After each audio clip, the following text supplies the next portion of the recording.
Quais as abordagens terapêuticas?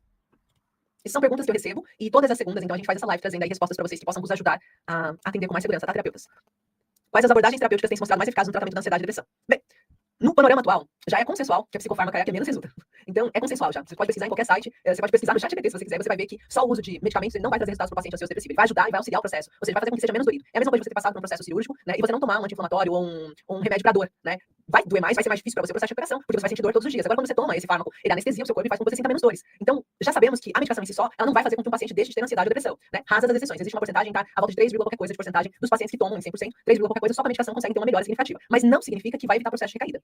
Agora, quando nós olhamos no panorama atual, nós sabemos, por exemplo, a TCC, que traz aí bons resultados da terapia comportamental cognitiva, auxiliada com psicofármaca, traz assim um resultado melhor nos tradicionais, tá, gente? Vou começar pelos tradicionais. A gente sabe também que a técnica Gestalt ajuda um paciente, principalmente ansioso e depressivo, a lidar com o seu dia a dia, né? Fazer alguma situação que traga melhores resultados para eles no dia a dia, em tarefas diárias, o que eles podem fazer para melhorar. Nós sabemos também que o processo de desinflamação intestinal traz assim bons resultados para um paciente, porque pode fazer com que ele volte a ativar o seu sistema imunológico de uma forma que esteja prejudicando, né? Ou seja, que estava prejudicando o seu cérebro, agora volta a ficar mais forte, ou seja, ele volta a produzir os neurotransmissores essenciais, que a gente poderia pegar os psicobióticos, por exemplo, em questão intestinal e fazer essa introdução para o paciente tomar essa medicação e ficar melhor, né? Ou medicação natural, né, no caso aí.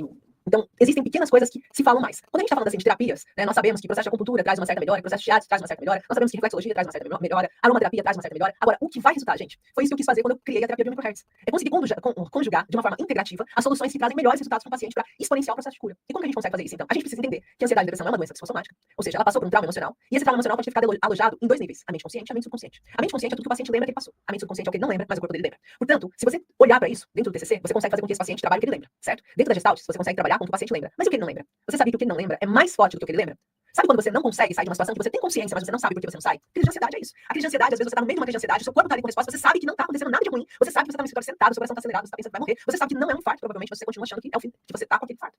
E por que isso? Porque o seu cérebro sabe que provavelmente é uma crise de ansiedade, mas o seu corpo tá trazendo sintomas que colocam você em dúvida. E você não consegue ter uma resposta. E o que são esses sintomas que colocam você em dúvida? As suas memórias subconscientes. Então tudo que é subconsciente, ele age por cima da mente consciente. Um exemplo básico é eu virar pra você e dizer assim: você tem mais 100 mil euros na sua conta. E se você sabe que você não tem, você vai dizer: não, eu não tenho. Certo? A sua mente subconsciente, ela traz clareza pra sua consciência. Agora, quando a subconsciente age de uma forma mais forte, você não precisa ter consciência daquilo para ela agir. Exemplo disso é quando a gente não consegue lembrar uma música, quando não consegue lembrar uma canção, quando não consegue lembrar alguma fala, e de repente aquilo aparece pra você. Exemplo, né? Alecrim, alecrim, os olhos para trás, choram os meus olhos. Aí me traz um monte de referência. Essas memórias são subconscientes. Você não estava lembrando que tinha, mas a partir do momento em que você abriu uma âncora de imagem, você lembrou. Então, as técnicas terapêuticas que trazem o melhor resultado atualmente é aquelas que vão agir nesses três níveis, que vão agir na mente consciente, subconsciente do paciente através do campo emocional, mental, e quando eu falo mental, é essa questão de por que eu agora, quando vejo a minha mãe, entro em crise de ansiedade? Por que quando meu telefone toca, eu fico ansiosa? Por que quando eu tô em lugares públicos cheios de pessoas, eu reajo diferente do que eu sempre reagi? Isso é minha memória subconsciente trazendo coisas pra mim. E por último, e não menos importante, meu corpo físico. O meu corpo físico tem novos sintomas. O meu corpo físico tá passando por novos processos. O meu corpo físico, nesse momento, está com outras doenças associadas, sintomas físicos. E talvez eu precise olhar para minha microbiota intestinal para voltar a produzir os neurotransmissores que antes eu produzia. Então a terapia biomicrohertz, ela olha para essas três ao mesmo tempo, para que consiga trazer melhoras para o paciente de uma única vez. Seja com auxílio fitoterápico, seja com auxílio de atividade, seja com auxílio de reprogramação ou de modulação neuroplástica noturna, que são as técnicas que nós usamos para fazer com que esse paciente possa ficar melhor no seu quadro clínico, tá bom? Acho que eu respondi aí. Se ficou com alguma dúvida, é só me dizer que eu falo aí para vocês. E a quinta e última pergunta, deixa eu só colocar ela aqui. É que eu tô colocando ela dentro do YouTube para ficar mais fácil para vocês verem depois quando eu estou respondendo essas perguntas. Tá fazendo sentido pra vocês? Vão colocando nos comentários se faz sentido, por favor. Bem, a quinta e última pergunta é como que eu mantenho-me atualizado e evito o esgotamento profissional lidar com casos de ansiedade e depressão. Inclusive, essa pergunta eu recebi no Instagram outro dia. De como que eu consigo me manter atualizado e evitar o esgotamento profissional lidando com casos ansiosos e depressivos. Por quê, gente? Porque a gente precisa lembrar que os casos ansiosos e depressivos, a gente tá falando de traumas emocionais. Então, muitas vezes a gente tá falando de pacientes que passaram por situações muito complexas e difíceis. E ouvir aquilo tudo, se você não tiver uma boa blindagem emocional, ela vai te afetar. Ela vai começar a trazer dor pra você. E você, às vezes, vai sair dali pensando na vida do paciente, tentando resolver a vida do paciente no seu dia a dia. Quando você tem um paciente, só é fácil. Mas quando você começa a ter vários casos e vários quadros que são mais densos, se você não tem essa blindagem emocional que eu tô dizendo, vai começar a te afetar. Vai começar a trazer dor pra você. Vai começar a te colocar com insônia. Vai começar a fazer com que você adoeça e perca a sua saúde mental também. Então, o que é importante a gente entender? Atualização que não vá provocar uma fadiga. Excesso de informação. Se eu tenho um excesso de informação, isso já vai fazer com que eu tenha uma mente mais cansada. Então, a atualização que eu devo procurar é a atualização que me permite avançar no quadro clínico que eu preciso. Mas não é demasiado, ao ponto de eu ter que estar sempre habitolada, estudando tudo que é livre pra tentar colocar em prática. Isso vai trazer uma desinformação pra você. Informação em excesso é desinformação.